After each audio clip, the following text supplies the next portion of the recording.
Hello, and welcome to today's webinar, Supplemental Nutritional Assistance Program Outreach in Your Community, otherwise known as the SNAP program. My name is Joel Malbranch, and I'm a program assistant with the National Hunger Clearinghouse division of WhyHunger, and I'll be today's moderator.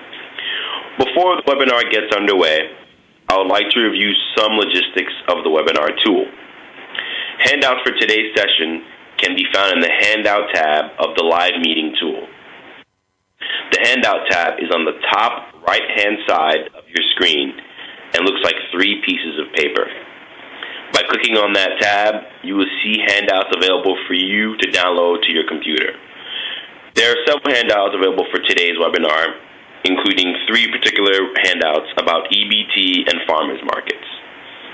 There will be a question and answer session following today's presentations. You may ask a question through the webinar tool by typing your question into the Q&A tab located at the top left-hand side of your screen, or by pressing *1 on your phone. As a reminder, please disable your computer video camera. Streaming video will not be used for this webinar. This session is being recorded and will be available online on demand in the near future. Further information will be sent to all registrants. So again, good afternoon, everyone. Thank you for joining WhyHunger's second webinar. Again, my name is Joel Malbranch, and I'm a program assistant for WhyHunger. I work for the National Hunger Clearinghouse. WhyHunger builds the movement to end hunger and poverty by connecting people to nutritious, affordable food, and by supporting grassroots solutions that inspire self-reliance and community power. The National Hunger Clearinghouse collects and distributes information and resources for and about emergency food providers and services that address the immediate needs of struggling families and individuals. It includes the National Hunger Hotline, which number you see here, 866-3HUNGRY, which refers people in need anywhere in the United States to food pantries, soup kitchens, government programs, and model grassroots organizations working to improve access to healthy, nutritious food and build self-reliance. Again, today our webinar will be on the Supplemental Nutrition Assistance Program, SNAP, outreach in your community. We have some guests with us today. First up are 2 members of FNS. First will be Art Foley, who's the Deputy Assistant Administrator for SNAP, and Susan Sheets, who's the FNS Outreach and SNAP Outreach Coalition. Our third guest will be Nancy Weed, the SNAP Outreach Coordinator from the Oregon Hunger Task Force. Nancy is a former welfare and food stamp recipient who was successful in putting herself through graduate school as a single parent to earn her Master of Social Work.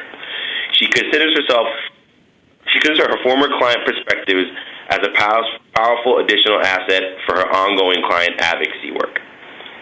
Coming to Partners for Hunger-Free Oregon with a strong background in community organizing, Nancy has coordinated the successful SNAP outreach project that has helped increase food stamp participation statewide by over 80%. Welcome, Nancy. And our last guest is Bob Lewis, the Special Assistant for Market Development for the New York State Department of Agriculture and Markets. A regional and environmental planner, Bob co-founded New York City's Green Market program in 1976.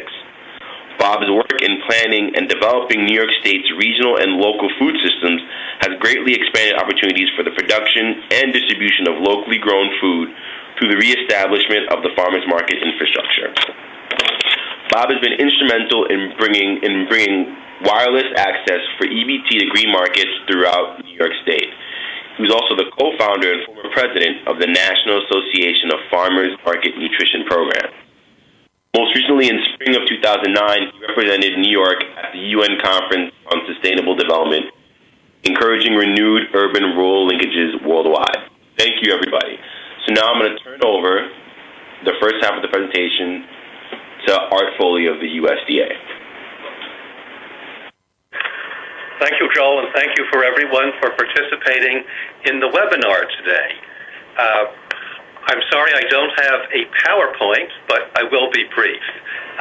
SNAP has responded to the downturn in the economy in a major way in May, almost 41 million people received benefits through SNAP. This marks the 18th consecutive month in which the program set a new high for participation.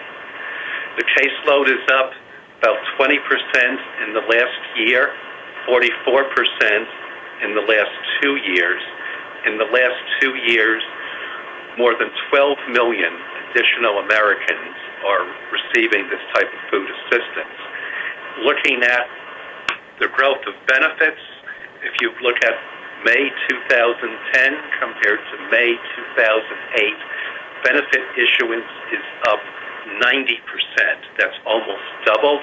That's attributable to the much higher caseload, as well as the stimulus act's boost to SNAP benefits. So every day, new people are arriving at SNAP offices. Many of them have never been to a social service agency before. Many are unfamiliar with the program. Many are newly unemployed people who thought they would never need to turn to the government for this type of help. And there are many people who remain employed but just aren't making enough to make ends meet.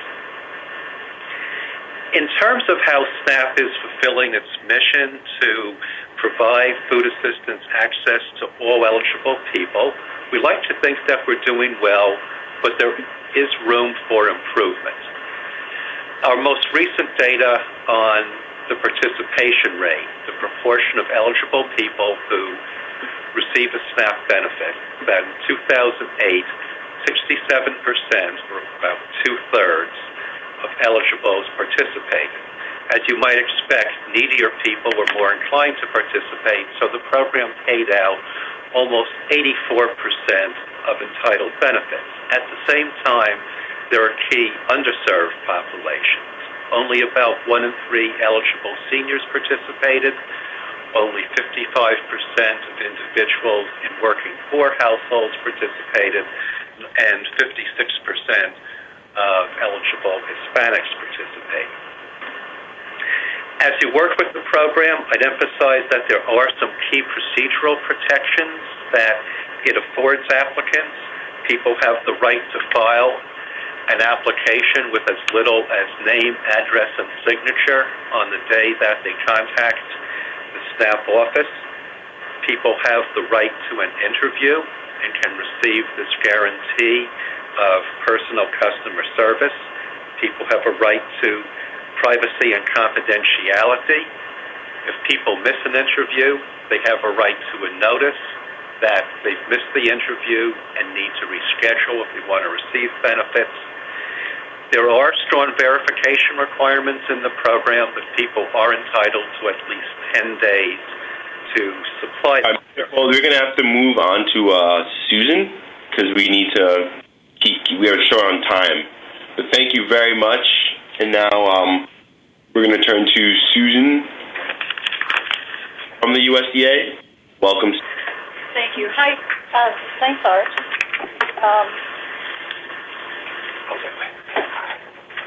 So Art mentioned that we are doing a good job, but there are also areas where we need to do a better job. And that is generally handled by an SNAP outreach, which encompasses 3 pretty large categories. There are tasks which direct themselves toward dispersing information to low-income groups so that they know that the program is available and that they might be eligible for it. There are tasks that are directed toward providing enrollment assistance to low-income applicants. This is very important, particularly with the elderly, with those who have mental challenges, with those who don't speak the language very well, for those who are who have a low level of literacy. Thirdly, there's a category that directs it, where the tasks are directed toward raising the awareness and the consciousness of the community to gain more support for SNAP outreach, both among community members and also elected officials.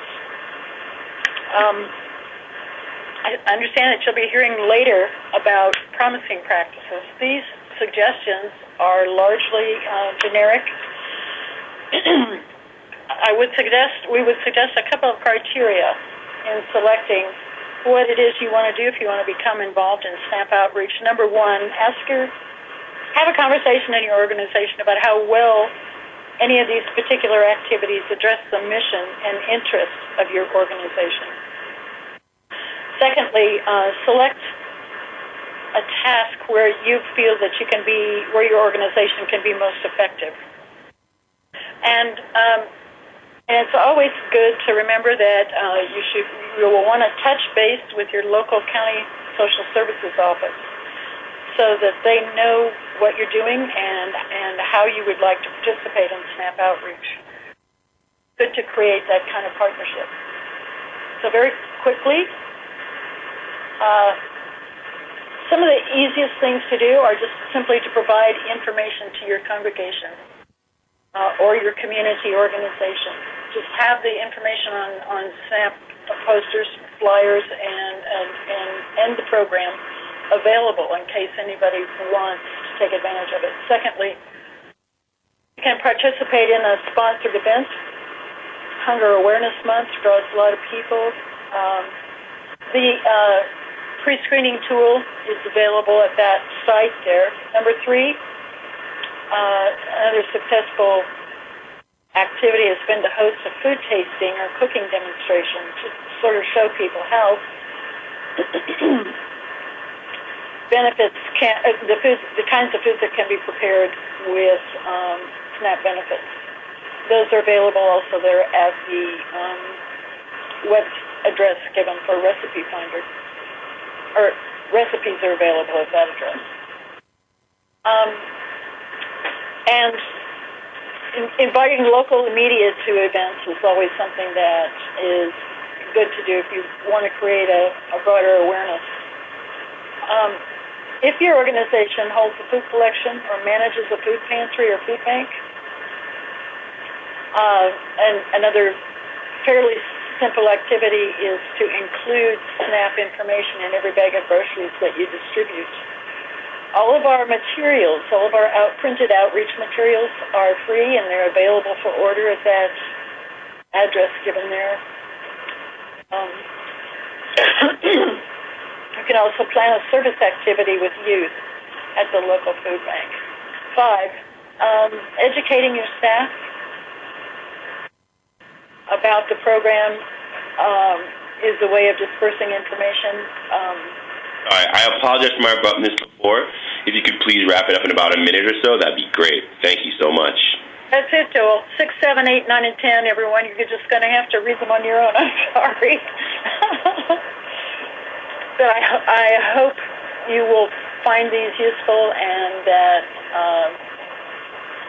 I hope you know also that we appreciate any participation any of you want to make in helping us reach underserved populations. And also know that you are welcome members of the Outreach Coalition. All you would have to do to join is to send an email to outreachcoalition.fns.usda.gov, and we'll be happy to put you on the distribution list. Everyone. Thank you so much, Ms. Sheets. And now we're going to move forward to Nancy Weed. Hello. Great. And I am with the Oregon Hunger Task Force and Partners for Hunger-Free Oregon. And Partners is actually the nonprofit that supports the work of the Hunger Task Force. And just to put in a quick plug, we recently finished a report on ending hunger before it begins. It's Oregon's call to action with several strategies and plans to work on eliminating hunger in Oregon, and I would invite people to look at that hunger report at www.oregonhunger.org. And we have been doing outreach about SNAP for 10 years now, and we currently have 1 in 5 Oregonians participating, bringing in over $900 million each year, almost $1 billion in a year. And but when we first started 10 years ago, participation was about 60%, and we're up at about 80% now. So do feel like we have some successful strategies to be able to share with other groups doing outreach about SNAP. The most important things, there are several federal options available through USDA that I encourage states to look at. Oregon has been making use of expanded categorical eligibility for, again, almost 10 years now. And this category, this policy allows us to use a higher income guideline than some other states and to disregard assets for the majority of our households. And so in this downturn recession, this means a lot of families who thought they were middle class a year ago and now have had something happen to their major source of income, those families are able to apply for SNAP benefits and receive them when their monthly income drops. They don't have to worry about liquidating their assets in order to obtain the benefit of SNAP.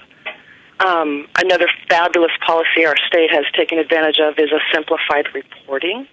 I believe right now we only have about 5% of our households in a monthly reporting system. The majority are in a simplified reporting, which makes life easier for both clients and offices. For example, most of the households are certified for either 6 or 12 months at a time, so it simplifies the process tremendously for the ongoing use of the benefits. There's many other federal options that I would encourage states to take a look at. The Food Research and Action Center has a great report that I think we probably have attached to this that will try to get out to people and take a look at some of those policies because they can make a tremendous difference for people trying to access the program. As far as outreach goes, there's a national hotline listed here that people can call toll-free to get information about the program. Oregon has our own statewide toll-free information hotline at 1-800-SAFENET. They are the base of our outreach in Oregon and the reason for much of our success. People can call anywhere in the state and get a live information and referral specialist who's going to let them know where the nearest branch is, what to bring with them, and we'll actually do some advocacy for people who are having difficulty reaching a branch. They also produce for us a monthly report that lets us know who called and what county they lived in and what kinds of issues people were asking about. So again, having a toll-free number that you can put on your brochures and materials makes outreach so simple. You simply have to hand someone a brochure and say, if you're interested, here's some information, and here's a number you can call to find out more. So literally all of our brochures and flyers that we've created to target various populations include that toll-free number, as well as Oregon SafeNet's website. And we have definitely found within the last 2 years, people are finding the number and the website by being online, even more than using the telephone. A lot of our clients are finding out about resources by using the Internet. So another good plug I'd like to give is to a benefit screening, self-screening site we have here in Oregon. That's at the bottom of your screen, www.oregonhelps.org, where, again, you can visit in the privacy of your home or wherever you can access the web and pre-screen yourself for SNAP and a variety of other programs that maybe you didn't even know existed. A good incentive for following up and applying when you find out that you're eligible for help. And some other successful strategies we've been able to use is working with our local branch offices. And I know Art Foley mentioned this, but one really needs to connect with your local and your state administrators to share your outreach plans. It makes no sense to do outreach and then send people off to the office if you don't know what's happening to them when they walk in that door. You can start creating relationships with your local SNAP offices by asking to join. Most groups are going to have local community meetings where they have in other community partners to talk about their programs and poverty issues. That's a fabulous place to introduce yourself as a SNAP outreach advocate and participate in meetings with both your local branches and your local partners.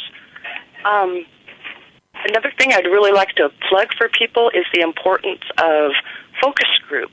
You know, the people who are using or eligible for using SNAP, those are our experts on what's working, what's not working, and how it could be improved. And all the way through, the task force and partners has taken the time to get feedback from our participants and share those with our local branches. A focus group is also a fabulous place to test your messaging that you're trying to get out there and see if it resonates with people. A good place to test your materials. You know, don't spend a lot of money producing a brochure to distribute widely until you check in with some actual participants and see if it resonates with folks.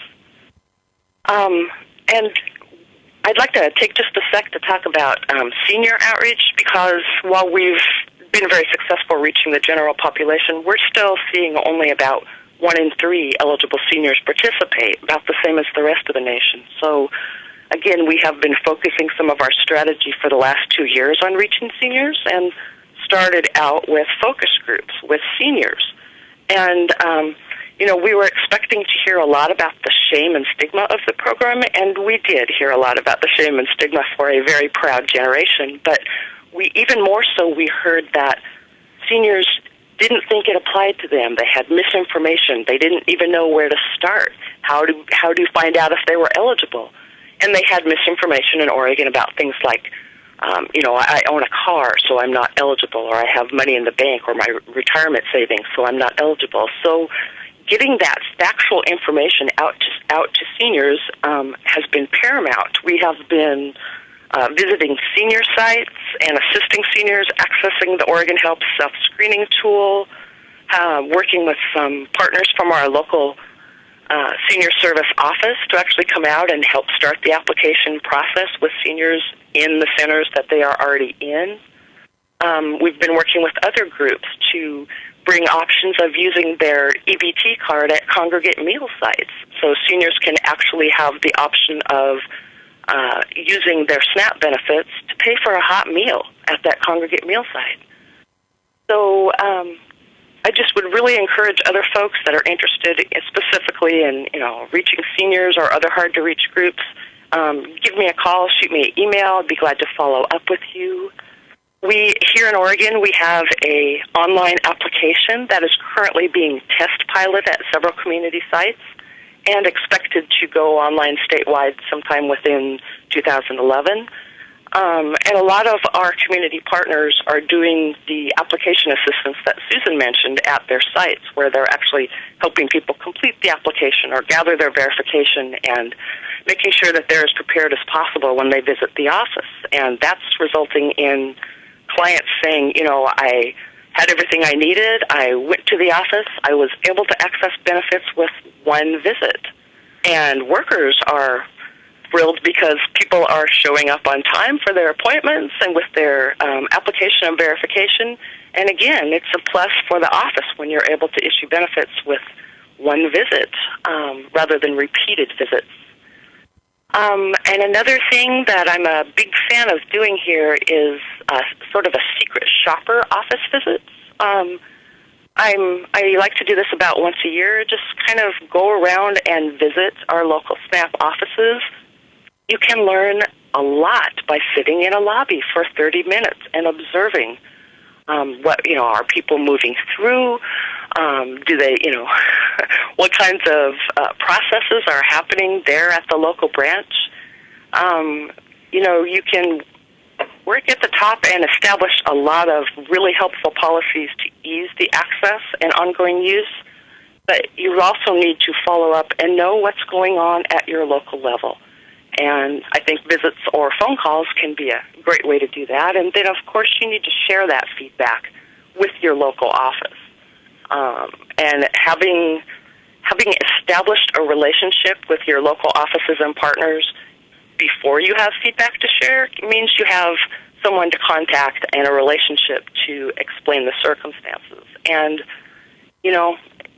oftentimes you're going to find that you're more on the same page than you're off the same page once you actually sit down and meet with your local administrators. And I've got to say, Oregon, our DHS offices have taken advantage of many of the federal policies. They're very open to advocate feedback. I'm not saying everything's perfect all the way around. I definitely still have concerns and complaints that I bring up with our DHS partners, but you really need to have that relationship in order to have the dialogue that you need to create the policies and procedures that are going to let people get into your program. So I guess I just recommend that people, again, take a look at the federal options. Contact me if you would like some help figuring out how to work with your local offices, or if you'd like ideas on doing focus groups. We also on our website have a community guide for groups that are interested in doing food stamp outreach in their community. Again, that's at www.oregonhunger.org. And this guide is going to walk you through the process from forming a committee to do outreach and what kinds of groups to invite, to looking at federal policies you may be able to take advantage of. It's got information on doing focus groups with clientele, where you can actually find folks, and that could be anywhere from your local SNAP office itself to partner groups like at your food pantries and community centers or health clinics. We've had fabulous luck working with Head Start centers, which often have clients coming together for a monthly meeting where you can be the presenter for the meeting. And we've always been very supportive of providing incentives for the participants and our clients. Again, they're providing their expertise and time, saving you valuable money in your outreach efforts. So we usually like to try to provide participants with a $20 gift certificate that they can use at a grocery store. And then the other thing that I think is probably one of our most effective pieces out there is trying to dispel some of those myths, especially for seniors. So, you know, if you do your own focus groups, you're probably going to get some similar results. But we heard things like using SNAP hurts the economy. So we start talking about the economic incentive of that almost $1 billion a year. We had one woman listen to us at a focus group, and she put her hand up and said, you know, that is just like my Social Security. I have been paying into it all my life, and now I can bring it back, and it helps my community. And we pretty much said, bingo, that's it. Some of your participants are going to be the best sources of information to get back out to the community. Seniors also think other people need them more than I do. I'm getting by okay, so we reassure them that those federal dollars expand and contract with need, and that they are not taking benefits away from children or families. And again, a lot of folks still think if they own a car or home, they won't qualify. So getting information out that you can have your resources for most households and still be eligible is paramount. And then keep in mind, too, the power of word of mouth. It's very, very difficult to measure how successful that is, but people who use SNAP and have a successful experience with it are going to tell their friends, their neighbors, their coworkers, and that is your most powerful voice in reaching other people. All right, thank you, Nancy. We're running out of time. If you could please wrap it up, and then we could continue on. Sure. So just, I guess, one last little shot at some messaging ideas is that, you know, SNAP is successful in feeding families immediately. It stabilizes family budgets by, you know, if you've got money for food this month, you can now use other parts of your budget to pay for your other necessities. And as both Susan and Art mentioned, those dollars stimulate our economy. And when you're using SNAP or when your neighbors are using SNAP, those dollars are enriching everyone's neighborhood and making it, it's a win-win all the way around. Thank you so much. And now we're moving to our next presenter, Bob Lewis. Thank you. Can you hear me? Yes. Okay, terrific. Well, thank you so much for the opportunity to be here today. It's quite an honor. I appreciate it, and I'm quite awed and impressed by the breadth and depth of our audience today. I know that there are people from many different walks of life, in a sense, organizationally, community action, emergency food, faith-based organizations, state agencies in health and agriculture, and cooperative extension, Head Start, and many, many others. So thank you very much, World Hunger, WHY or WhyHunger, for this opportunity, and to the USDA, which, of course, is our partner in New York in many of the things that we do. I'm speaking from the perspective of a state agriculture official who is seeing both the importance of the hunger crisis as it affects consumers, which is addressed by the many federal food assistance programs, and also the opportunity to help support and strengthen our ability to produce food within this state, within this region, and in part using the stimulus of those dollars, which in fact, if one reads the original federal laws, such as the Food Stamp Act of 1977, are intended indeed to support agriculture fundamentally as part of the mission of the United States Department of Agriculture. So we have the perspective that essentially sees a solution, if you might call it, through, in a sense, a greater degree of regional self-reliance and a partnership between local producers, farmers and producers of processed value-added food, and consumers who share a common need and can benefit each other through marketing that helps both. The photo that you see here, of course, I'm sure everyone recognizes what a farmer's market looks like.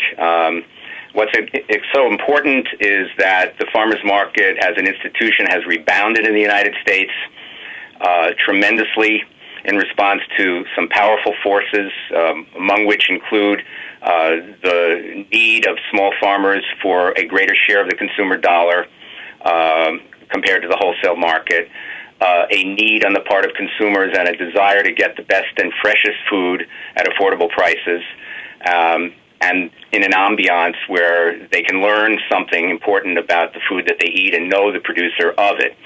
And, of course, also the interest on the part of sponsoring organizations in bringing the two together, in some cases because that activity revitalizes a community, brings people out, and stimulates a vitality that has often been lost in recent history, whether it's in a big city neighborhood or a very small town.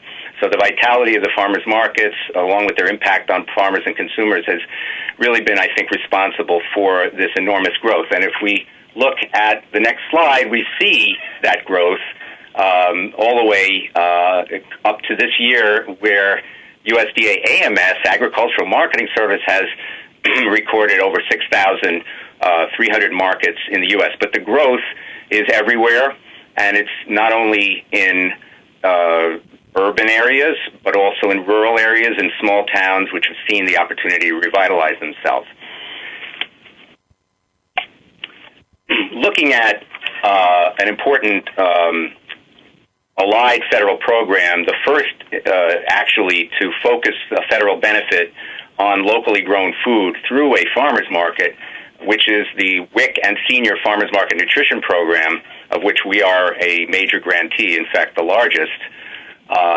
One sees that the farmers market movement, shall we call it, or institution, has now been delivering for 20 years the kind of nutrition and services that we see it being able to do for EBT through the WIC population and the senior population. So what you see in a nutshell here is a map showing the states that are participating and have for many years now, in some cases, like New York and others, in that program, which issues a very small benefit, averaging about $24 a year, not intended to be food assistance, but really to stimulate the connection and to encourage people to be aware of the farmer's market as a place to get affordable, healthy food. So this is a program upon which we can expand and see a potential role for the larger program, in a sense, the safety net, the major safety net, the food stamp program or the SNAP program, having an even greater stimulus and effect. I mentioned farmers markets, of course. They are a form of direct marketing in cities and in small villages and towns. There are other direct outlets in rural areas and urban areas where a single farmer sells directly. So this is a very relevant marketing channel that can also serve the needs of populations that are in need of greater nutrition, better nutrition. Beyond that, the spelling is incorrect, but it should be ROUTE. This means a vehicle that can deliver healthy, fresh produce from farmers and others directly to a community where it is needed if there is no farmers market. This has the potential of making the farmers market mobile on an ongoing basis, on a regular basis, on a daily basis. And in this case, you see a vehicle which people can actually get on and shop. So while route vendors are not new, in fact, they've been existed throughout the United States in the South and elsewhere for a very long time, and in Appalachia, for example, they potentially have a great role also for EBT. And finally, as a mechanism, in New York City and now in several other cities, one finds what is known as a green cart, which is essentially a street vendor, not a vehicle, but a street vendor that's positioned in a place, a neighborhood where healthy food is simply not available through existing or conventional sources. This is a map of New York City showing where the New York City Health Department has positioned, by increasing the licensing or providing new licensing opportunities, hundreds now of small entrepreneurs who are selling exclusively fresh fruits and vegetables to people in need of better nutrition. Another opportunity for the federal nutrition programs to connect people where they live. And again, where they live being the key thing, access being ultimately the most important thing for the success of these programs.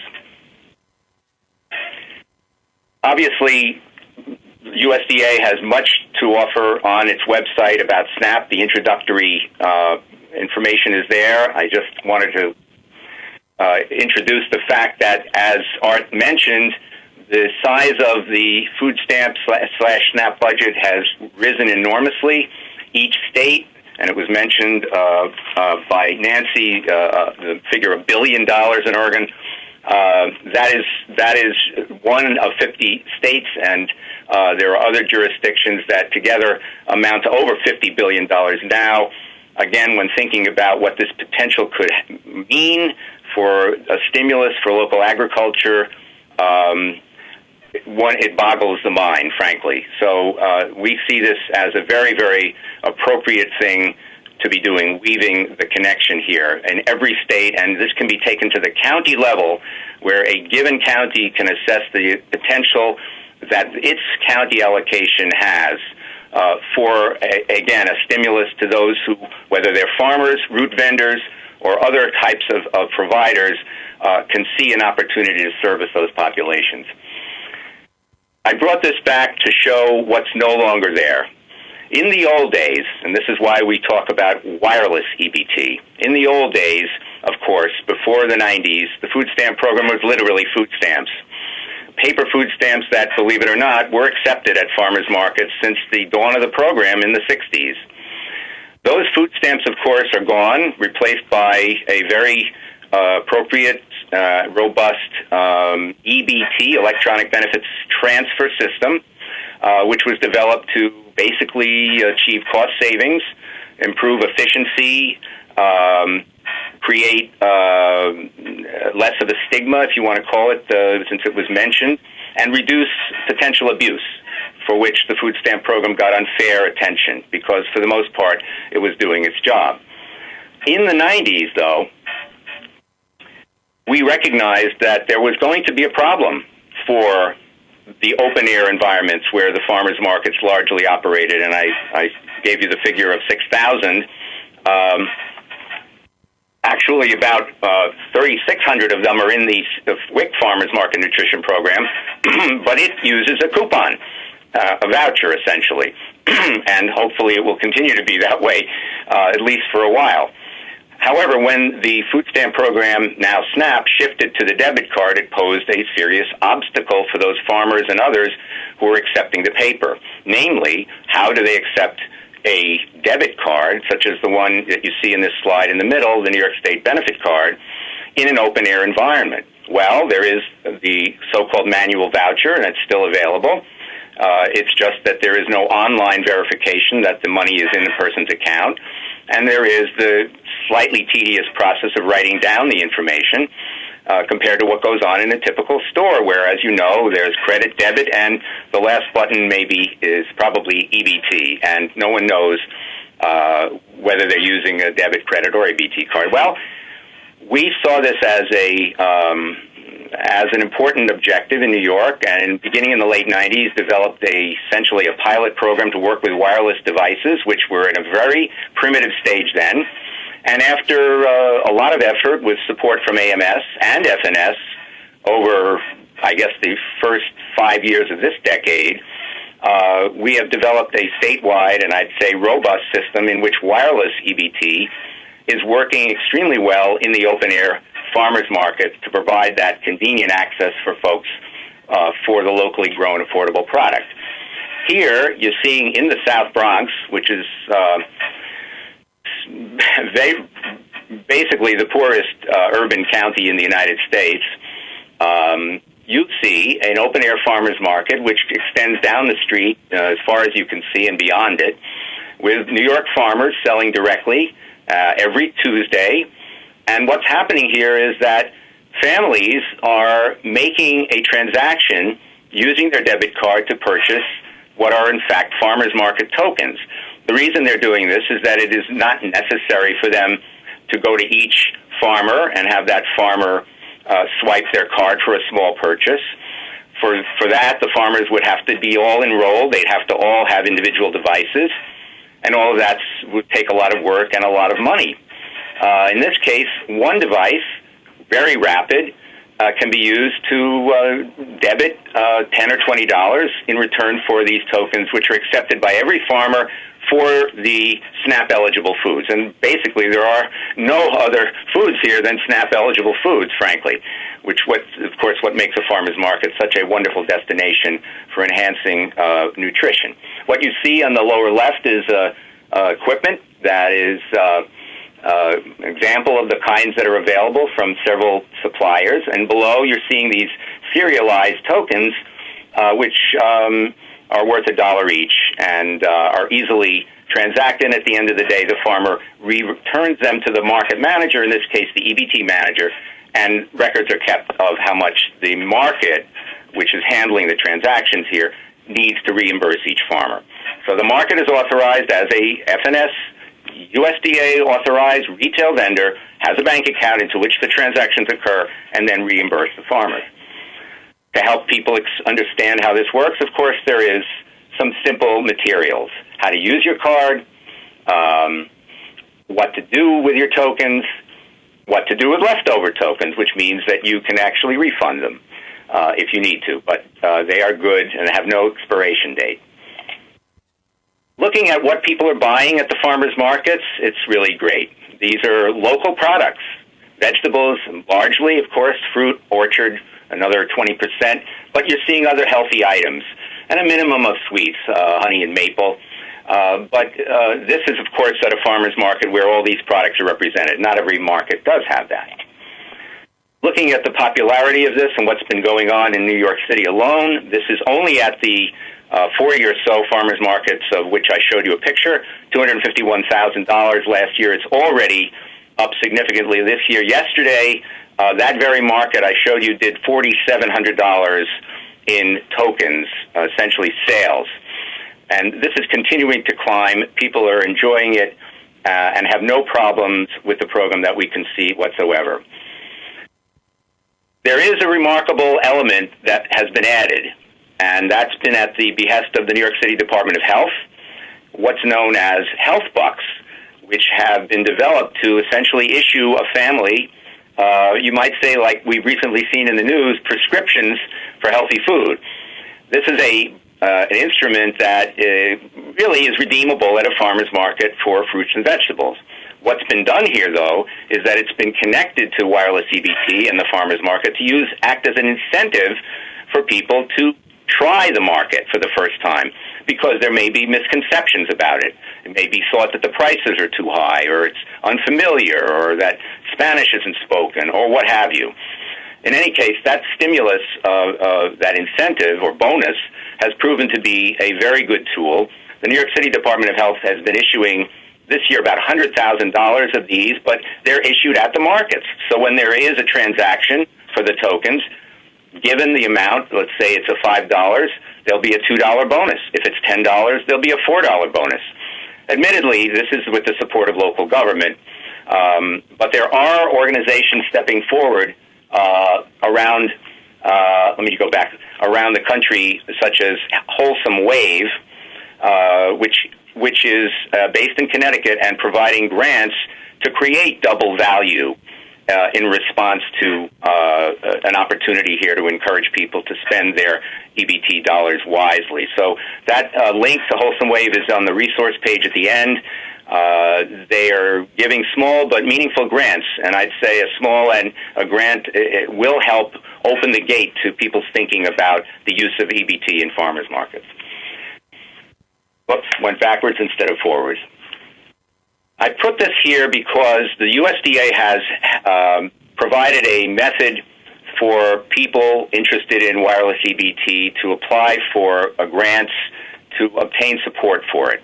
Right now, the system is set up that when a vendor, a retail store that is not a supermarket and has no other point-of-sale terminal, it wants to serve the food SNAP population, it can get a wired or connected, that is, to a phone line and an electric line terminal, which it can use to help people access the program via the swipe.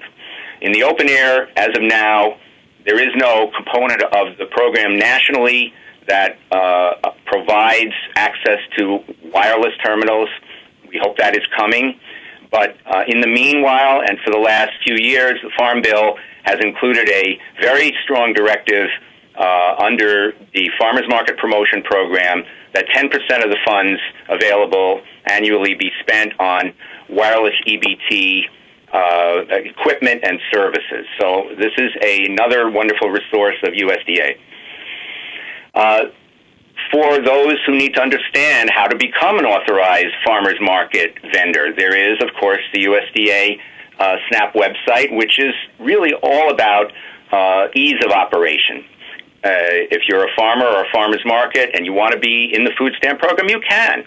You absolutely can. You have to think of yourself as a food store, but there will be a place to check off that says farmer's market, root vendor, as I mentioned earlier, or produce stand, and you can become authorized.